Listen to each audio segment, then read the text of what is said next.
Fala galera do canal, beleza? Tudo bem com vocês? Queria agradecer a você que é inscrito no nosso canal, que nos acompanha aqui diariamente. Os novos inscritos que chegaram, sejam bem-vindos. E hoje vamos falar de um assunto muito interessante. O homem que se castrou após ler uma passagem bíblica. Então isso realmente é uau, né? Você fala, nossa, uma pessoa leu a Bíblia e se castrou, como é que funciona isso? Inclusive no sermão de ontem eu citei Mateus 18, 6 a 9, né? Com passagem que Orígenes, que é o homem que fez isso, leu, né? Mas na realidade a passagem específica que ele leu está em Mateus 19, verso 12. Porém é claro que com certeza ele deve também ter lido aí Mateus 18, 6 a 9, porque também fala dessas coisas, né? Então, Orígenes, como um pai da igreja, com certeza ele teve contato com essa passagem também. E eu acredito que realmente também essa passagem teve influência. Embora, quando você vai pesquisar, cita mais específico a passagem aqui de Mateus 19, 12. A passagem de Mateus 19, 12 diz: Porque há eunucos de nascença, a outros a quem os homens fizeram tais, e a outros que a si mesmos se fizeram eunucos por causa do reino dos céus. Quem é apto para o admitir, admita. Então, Orígenes, o pai da igreja, ele olhou para essa passagem aqui, e na parte que fala que há outros que a si mesmos se fizeram eunucos por causa do reino dos céus, ele falou, pronto, então quer dizer que eu tenho que me fazer eunuco. E eu tenho certeza que ele também usou Mateus, porque Mateus 18 ele é muito mais claro nessa parte, dizendo: se algum membro do seu corpo te faz pecar, você o arranca e lança fora. Então ele tinha pensamentos lascivos, pensamentos sexuais e tal, tentações em pensamento, e também era tentado a práticas, talvez, né? E ali ele achou que se castrar seria ali a medida correta a ser feita. Mas você percebe que quando Jesus diz isso em Mateus 18, né, que você tem que arrancar um membro e jogar fora, você não percebe nenhum relato da Bíblia dizendo que alguém cortou a mão, ou arrancou o olho, ou se castrou. Eu tenho certeza que a Bíblia deixaria muito claro se isso tivesse acontecido. Então Jesus ele usa de muitas figuras de linguagem. Ele usa de muitas figuras de linguagem, é muito comum. Ele usava figuras de linguagem que poderiam ser entendidas pelas pessoas da época. Tanto que para que possamos entender figuras de linguagem da época, a gente precisa estudar a cultura da época, a história da época. Porque nós, com a cultura ocidental, nós temos muitos problemas, às vezes, na interpretação do texto bíblico, porque nós queremos interpretar uma cultura oriental à luz da cultura ocidental. E isso tem um abismo muito grande, né? Então eu estou dando esse relato para mostrar para vocês o quão é importante a interpretação correta da palavra de Deus. Tem passagens que realmente elas são obscuras, elas precisam ser entendidas no seu contexto histórico, no seu contexto cultural. Tem passagens mais simples que o contexto ali textual você consegue entender, né? Você lê alguns versos para trás, lê alguns versos para frente, e aí você consegue já entender o texto, né? Mas tem textos mais profundos como esse aqui que exigem um cuidadoso estudo do seu contexto cultural, o seu contexto histórico, o seu contexto gramatical, da gramática do texto. Então, eu acredito assim, eu não tenho conhecimento profundo das línguas bíblicas, né?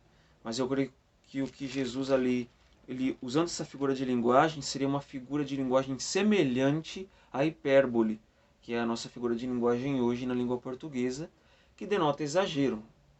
Então, se o seu marido deixa a toalha molhada na cama, você fala, aí você olha e fala, vou matar ele. Eu vou matar ele. Olha o que ele fez, deixou a toalha em cima da cama. Então, você vai matá-lo literalmente? Eu espero que não, né? Porque hoje as coisas estão tão difíceis.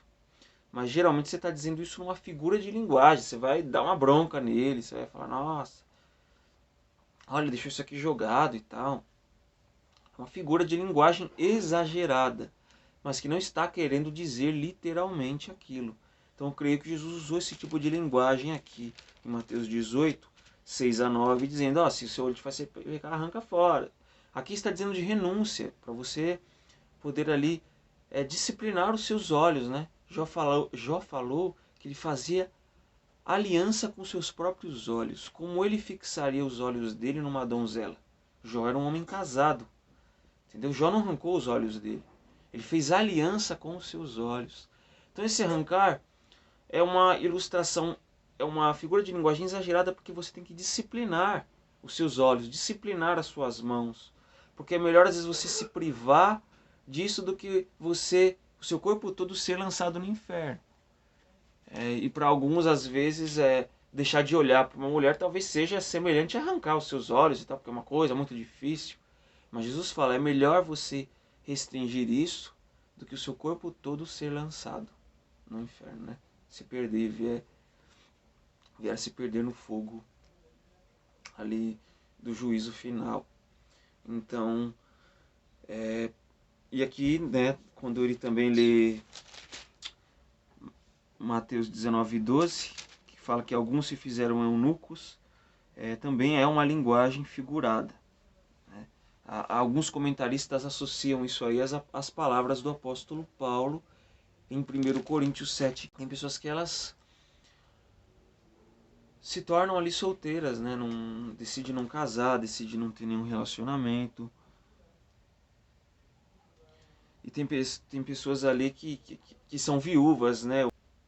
Na realidade, você percebe que o apóstolo Paulo, em muitos textos, ele utiliza os conselhos dele para não casar.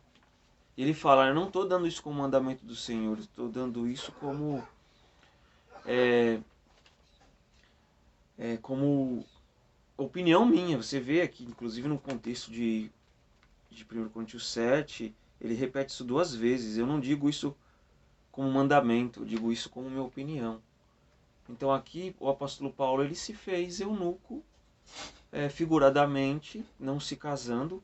Alguns dizem que ele já foi casado e se separou, né? Não tenho acesso muito a esse contexto histórico, mas o fato é que depois ele se fez eunuco.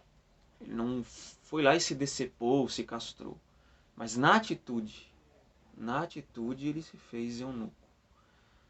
Mas assim, o apóstolo Paulo diz isso como opinião e não como mandamento de Deus. Então, as interpretações bíblicas elas precisam ser cuidadosas. Textos figurativos precisam ser interpretados como figurativos.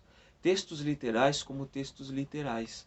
Igual tem gente que quer colocar o relato da criação como figurado, como simbólico, sendo que a palavra dia em Gênesis, em hebraico, significa Yom, que significa dia literal.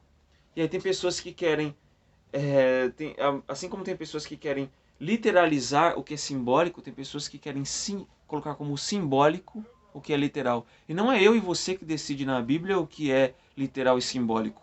É o próprio contexto bíblico que decide isso. Então que possamos nos atentar mais ao estudo da Palavra de Deus para não correr nesses erros extremos que muitos irmãos cometem de interpretar passagens fora do seu contexto, interpretar literal passagens que são simbólicas, que possamos pedir a sabedoria do Espírito Santo, porque você pode ver que pessoas se castraram por causa disso, então não é uma coisa de brincadeira, é algo sério. O estudo da Bíblia ele precisa ser levado a sério e da maneira correta. Então inscreva-se no nosso canal aí para nos apoiar, deixe o seu like, compartilhe o vídeo com os amigos, para que esse canal se desenvolva ainda mais. Até mais.